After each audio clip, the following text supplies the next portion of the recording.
Thank you for joining us for The Drive Back, the movie podcast where we imitate our favorite thing to do after a movie, which of course is to talk about it on the ride home. I'm Garrett, and as always, I'm joined by my good friend and co-host Adrian. Hey there. And today, we're continuing the trend of introducing new episode types, since we hit our milestone of 50 episodes, and today we have the advent of a new type. What is it? Another new episode, yeah. So this is going to be, we're calling it the Rewatchables. So this is going to be movies that both of us have seen before, and we just haven't seen them in a while. We haven't defined exactly what that timeline is going to be yet, but just movies that we saw a couple years ago, haven't watched them since, and we both go back and rewatch them, and we're going to tell you whether they hold up or not, and whether you should spend the time to go rewatch them or revisit at all. So that's what this is all about, and it's kind of just another step on our movie enjoying journey of kind of revisiting some things that we might hold in high regard or poor regard, and seeing if we still feel that way. Absolutely, and to do that, we're taking a look at Ready Player One. So all this and more coming up on The Drive Back.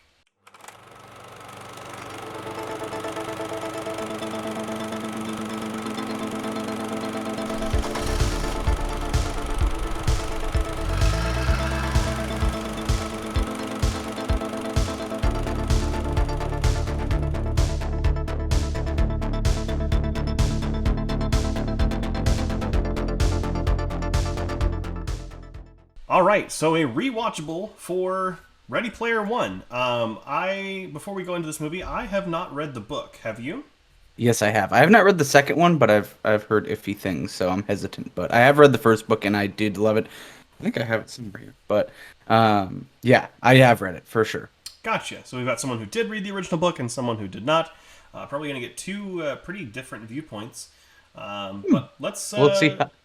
Yeah, we'll see. Let's go ahead and talk about the movie. Ready Player One was released in 2018. It was directed by Steven Spielberg. It stars Ty Sheridan, Olivia Cooke, and Ben Mendelsohn. When the creator of a virtual reality called The Oasis dies, he makes a posthumous challenge to all Oasis users to find his Easter egg, which will give the finder his fortune, as well as complete control over his world. It was, in fact, nominated for one Oscar for Best Visual Effects. Yeah. So let's go ahead and get right into it. Some spoiler-free thoughts. Revisiting this movie, what are your general thoughts? Some kind of spoiler-free. I mean, it's been out. It's been out. I mean, most people, I would argue, have seen it or had, if they were interested in it, had seen it. But what were some spoiler-free thoughts? Yeah, I love this movie. I did when I saw it in theaters, and I loved it rewatching it. When I rewatched it, it had probably been maybe a year and a half since I had seen it. And it completely held my attention once again, all the way through. I love the concept of Easter eggs, and I love how this was able to bring, I would say, like 70% of the book and put it up on the big screen. Not quite as much if you have read the book as I think you might want, but enough to definitely make an entertaining film. Absolutely, and I completely agree. I love this movie, even from the point of view of someone who hasn't read the book.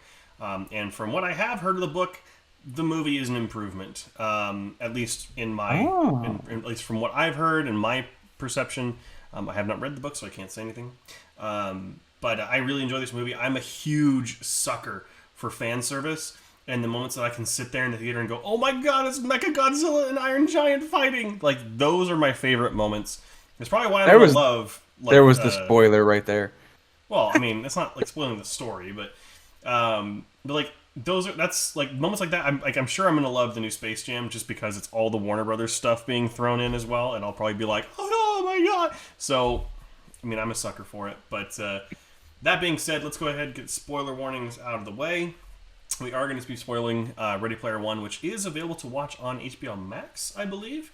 Yep. I own the film, so that's how I watched it. But yeah, let's go ahead and break it down. So we both love this movie. Pretty much for, I would say, similar reasons, because both being large gamers and kind of, looking towards the forefront of technology, like virtual reality and things like that. Sure. So this, I think, and especially now, I mean, you can see over my shoulder with my VR headset, I have played in like the VR chat type stuff, and this is so much closer to reality than people would admit, and I love that it's, a thing. But speaking more about the film, though, I mean, it does have its problems. I mean, it's not a perfect movie by any stretch of the imagination. There's a lot of convenience in this movie and a lot of relationships that you're like, I don't know how that got to that point so quickly. Elaborate on that. Let's talk about it. Yeah, specifically between Artemis and Parzival. Okay. I feel like in the book it probably has a lot more time to grow. I'm guessing. Because in the movie it's very rushed. I mean, they have their kind of flirty dance scene at the club, and they Yeah, the have their Planet Club or whatever. which I is forget the name. super awesome, by the way. Yeah. But they also have like their moment in the library, looking at the scenes, and then, she's like, "Oh no, you don't know who I really am." After he's like, "I love you," which is pretty much how people in things like VR chat are. So I can't really say that's not real. But then, like, after in the real world, when they find each other, it's kind of like they just get mutually kind of attracted. I don't know. It feels very convenient, forced, and quick. I could see that. In the book, it's actually been criticized. She is very much just a sexual figure in the book. Just someone that's attractive for the sake of being attractive as her avatar. Like, that is pretty much as deep as it goes. I would actually argue that the movie probably does a little bit better of a job of at least giving that some substance, at least something to chew on while you're watching it. Like, okay, it kind of makes sense. But yeah, so I would say it did a lot better in that regard. But something that I will say that it doesn't do as well as the book is just the absolute mass of pop culture content. While the movie does have a ton, and I mean a ton, Yeah. the actual book has like double that, with a lot more flushed out references and like just everything that is in the book. Like I said, about 70% of it comes through in the movie and a little bit diluted as well. So the book does that better, but the movie handles it the best I think it possibly could have with everything it had to choose from. Yeah, but the movie also has the benefit of doing it visually. They can show things as opposed to just, having to describe it for a page or two, whatever it might be. Sure. But also, the movie does make the update of making more current references. That's one of the biggest, critiques that I've heard about the book from people our age that read it, is that a lot of it's old gaming stuff, so NES, Atari, things like that. They do make references to newer things, but, mainstream movie-going audiences, for the most part, aren't going to understand Joust, but when they see Tracer on the screen from Overwatch, then they'll be like, okay, I know who that is. And I think that comes down to what we've talked about before, which is that, like, depending on the medium that you're creating the art in, it needs to be different. For example, in the book, it makes a lot more sense to be focused on dated technology because that's where the book is founded upon. It's founded upon Atari and NES and Pitfall and The Adventure, and Adventure. Whereas the movie might have felt a little stale had it all been so dated. Yes. So those creative liberties I definitely think were needed to, again, transcend to a different medium. I think this movie could have easily fallen into the pitfall of just being a direct adaptation and completely falling into its own trap. But I think it really had a lot of really good decisions made along the way that allowed it to be so fun. Yeah, and part of the decisions that make it into a better adventure would be that this movie was co-written by the author of the book. So yeah. he had a direct hand in writing the screenplay for this. So anyone that's out there, and I've met a couple of them, that say that the movie is far inferior to the book, and because they had no respect for the author's vision or whatever, that's not true. The author literally helped write the movie. So yeah, and the author also came out and said that this is not the book, that it is a different interpretation of the same story. Yeah. So, like, he straight up came out because people were like, it's so different. He's like, it's not the book. I wrote a book and I made a movie. They're two different things. They're the same story, but they're completely different things. Exactly. And I think that the references and the trials make much more sense in the movie, like, from a visual perspective. Like, there's only so much you could do with NES, Atari style games where you can describe it in detail, but on film it's going to be boring. Whereas a race with some of the most iconic cars of all time, with King Kong and the Rex from Jurassic Park showing up, like, that's much more exciting. It's basically Hot Wheels too, because the way the tracks curve and bend. And then the second trial being in basically the Overlook Hotel from Shining, but then there's the dead dancing sequence, which I believe is supposed to be one of Holiday's games that he made. Yeah. But it kind of also comes off as potentially a reference to Haunted Mansion. Very similar vibes to the ballroom scene. Yeah, so I mean, it could kind of be taken either way. And then Totally. the final task, I mean, I believe the final task is the same as the book, playing adventure, but it's hidden in the guise of this massive battle, which is honestly, but next to the car racing sequence, my favorite scene in the movie. Well, I believe, I mean, it's been a while since I've read the book, but I believe the battle happens as well. But the car racing scene specifically is not in the book. Yeah. That was completely brand new.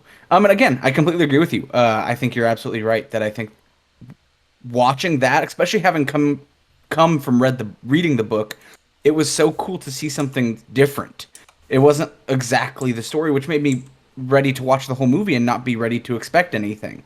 It really kind of opened it up for, just like we talked about, those creative liberties that I was ready for anything. And it really comes together nicely. They have a lot of stuff from like World of Warcraft, even artifacts, and just like all this stuff that if you like any sort of video game, you're going to immediately understand. All they say is that's a power level 9,000 item. And if you've played any video game, you're like, so that's pretty rare. But they don't tell you anything else about it. Like, they just tell you the general gist to make the world feel pretty alive. And it succeeds. It's very enjoyable. And as a huge, like, we're both fans of D&D, the fact that the item that creates the shield is a D20 is just a great little Easter egg. And I hope that if they do make a second movie, or in the second book, that there is another trial that would be D&D related. I think that would be awesome, because they do tease D&D in the movie. I will say that's going to be tough, because from what I've heard, I actually bought the second book for my mom, and she's reading it right now. But I've heard that the second book is so bad that it ruins the first. Wow. Yeah, and I have a buddy of mine, Joey. He also read it and also agreed that it was really bad. So. Yeah, I haven't heard good things about the second book. But then again, I also there are people who've read the first book. I feel like most of the people who tell me they've read the book are in two camps. Number one, the movie was bad because the book was really good. Or the book is really poorly written, the movie's actually better. So there's two different camps on that one that I've at least experienced. Yeah, and I think I fall right in between that, because I think, right, if you're going to paint me a picture, that's different than showing me a movie. And I think that it's a different medium, and I think they both succeed in telling the same story in vastly successful ways.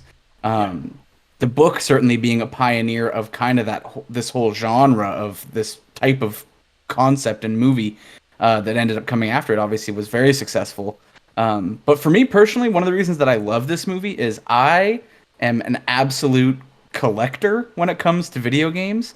I will play the game until my save file says 100%. Like, I am the person that goes and finds all the keys. I collect all the feathers. I collect all the eggs. Like, I go everywhere. And this movie, just the idea that there's 3 hidden things to collect is exactly the kind of thing. Like, I would be an egg hunter. Like, I would absolutely be someone that goes and tries to find that. So this totally identified with me for sure. Yeah, it's great. And anyone out there who's ever hunted for an Easter egg in a game or done any of the collectible quests or anything, this movie is basically for you. And it also helps that Steven Spielberg is a gaming fan himself. I mean, he's been attached to several Halo projects throughout the years, and has come on to like the Microsoft stage before and talked about games and such. So like it helps that you get someone who's attached to it. But the other thing I really want to highlight with this movie is number one, or there's 2 things. Number one is the music, which sounds like it's ripped out of all the popular movies, which helps because it's written by the score is done by Alan Silvestri, who also did the original Back to the Future score, which just makes sense. It's full of adventure and full of kind of whimsy, I guess you could say. But also, and the DeLorean's in it. The DeLorean is in it. Also, the Zemeckis Cube, which is the director of Back to the Future. So, of course, it would stop time and rewind it. But also the visual effects in this movie. I mean, for something that is supposed to look not necessarily real, but like as close to real as you can, like it looks fantastic. Because this, again, it's not supposed to be imitating real life. You're not supposed to be looking at real people. You're looking at video game avatars. And some of the best looking video game avatars. And and I did want to mention, so we have both played VR chat. You've definitely played more than I have, but Yeah. we are definitely getting to a Ready Player One concept. I would say we're still a little bit far away. I don't think we're like next year or No. anything. Specifically graphics wise, I think VR chat is still considerably far behind.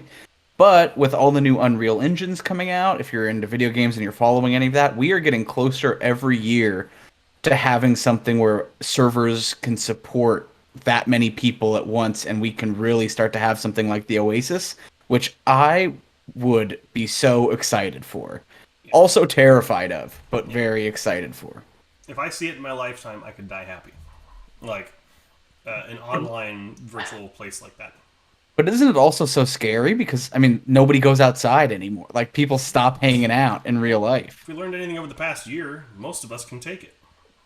for a year. I don't know if I can take it for the rest of my life. I mean, to be fair, But they do go outside with the headsets on, but that is actually one of my complaints is I don't understand how that works. So when they're all standing around outside, and if you know anything about VR, is you have to make sure you have a bunch of empty space and that you know exactly where everything in your space is so that you don't punch a hole in the wall.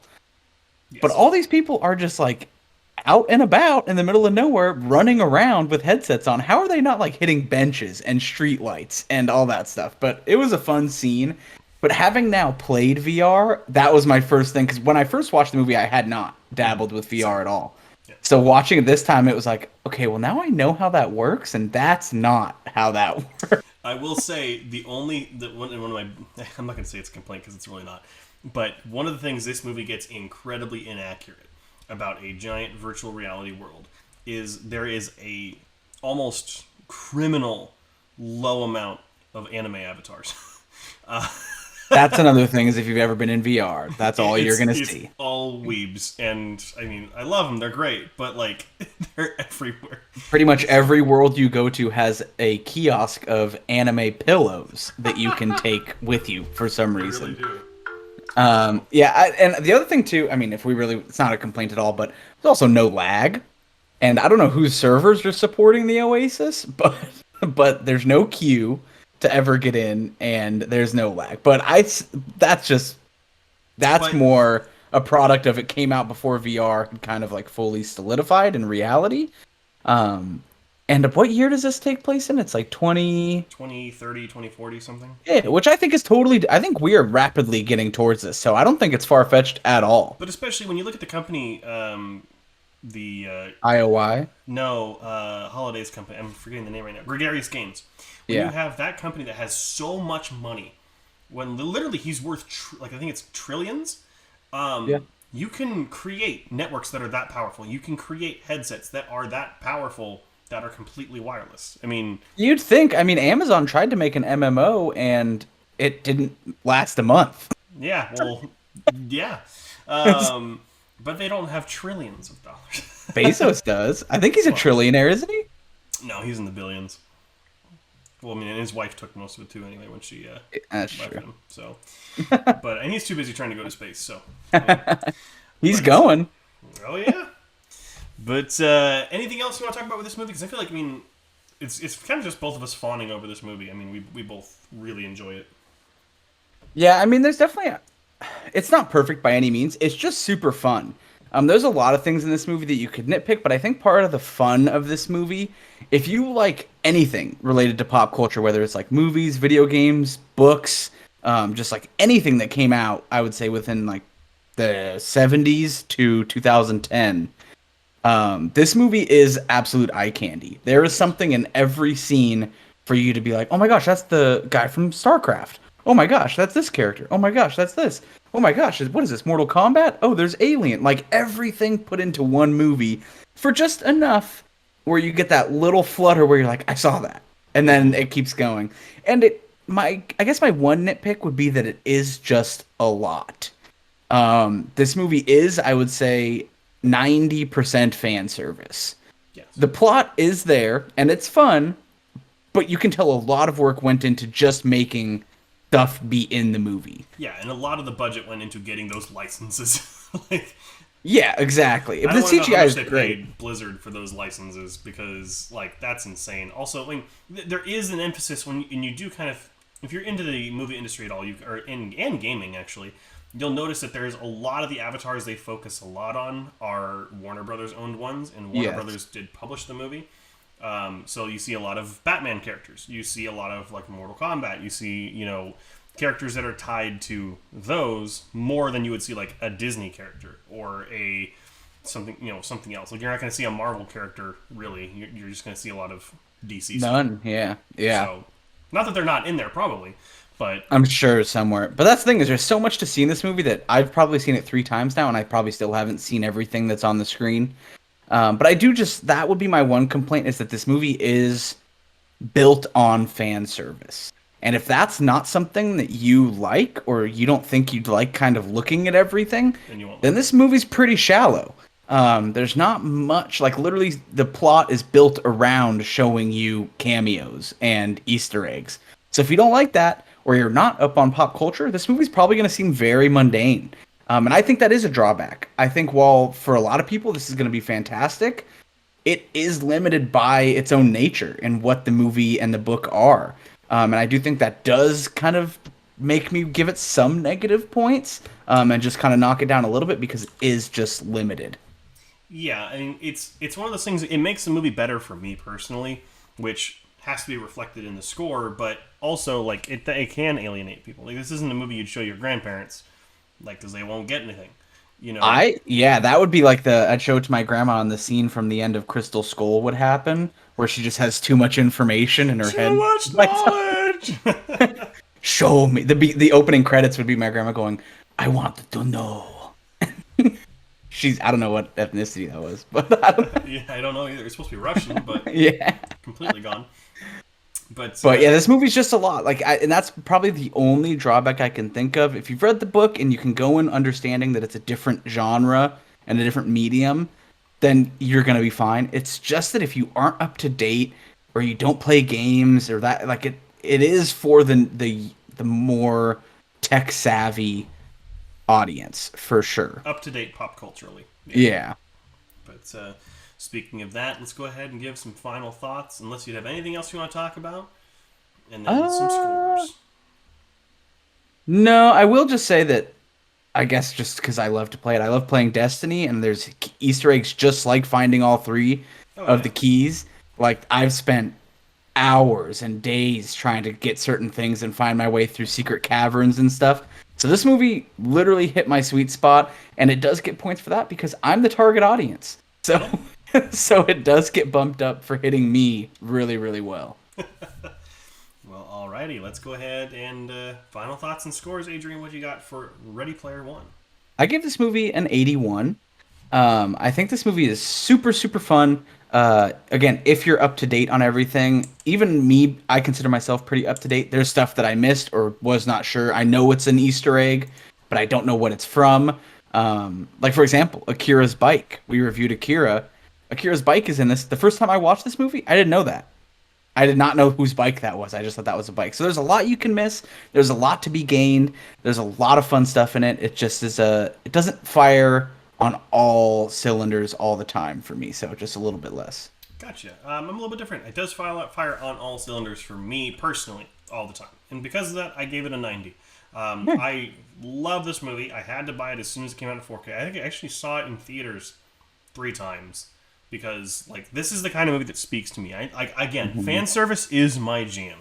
Like, people are like, oh, like certain movies like Rogue One when it first came out, people are like, oh, it's a lot of fan service. Yeah, show me that. And people all of a sudden got some new stuff and started to want the fan service more than the original content with Star Wars. And eventually we'll have a discussion on that. But this movie fires on all cylinders for me. I love it. It's just so much fun, and I probably watch this movie at least twice a year just because of how fun it is. Like, oh, that's great. That's good. That's awesome. Yeah. So, but anyhow, that is going to bring us to an end of this rewatchable for Ready Player One, which I think we both agree it's pretty rewatchable. It's definitely rewatchable. Yeah, very fun. You should rewatch it because there's a lot of things you missed the first time. Yeah. So, but Adrian, if someone wants to follow us and learn when new episodes are coming out, where can they do that? How can they follow us? You can find us at The Drive Back on all forms of social media. Garrett has just recently put up our TikTok, so you'll start to see some stuff there. We post new video and new content every Monday. We post here on YouTube as well as on all the podcasting apps. Exclusivity alert, we do post exclusive stuff here on YouTube whenever there's like a now streaming, or we used to do episodes like that where something is in the theaters or streaming right now. That gets exclusive, 2 videos exclusively on YouTube, one where we talk about it without spoilers, and then one where we do. So if you want to get that exclusive content, make sure to go ahead and subscribe and then hit that little bell so you get notified when that movie you've been waiting to watch comes out, and we'll let you know first, spoiler free, our thoughts, let you know if it's worth watching or not, and make sure you get those notifications. Absolutely. And same thing also goes if there is a new release, like last weekend we had Conjuring 3, and Yes. you did not get to watch it in time. I did, so I was the only one that watched it. So instead of doing a YouTube video, we posted it as a story on Instagram. So make sure you follow us there, because Yes. if he watches Quick the movie and I reviews. don't, then it'll be on there absolutely. But that is going to bring us to an end. Make sure that you subscribe and follow us, because next week, oh boy, we Big have an episode next week that has been talked about for a very long time, both on the show and off the show. And I know there's a couple of you out there that are really looking forward to what I have to say about taking the old Cuban mile. So, really, You looking haven't forward. even seen it, that one yet. You can't say that. It's just a joke at this point.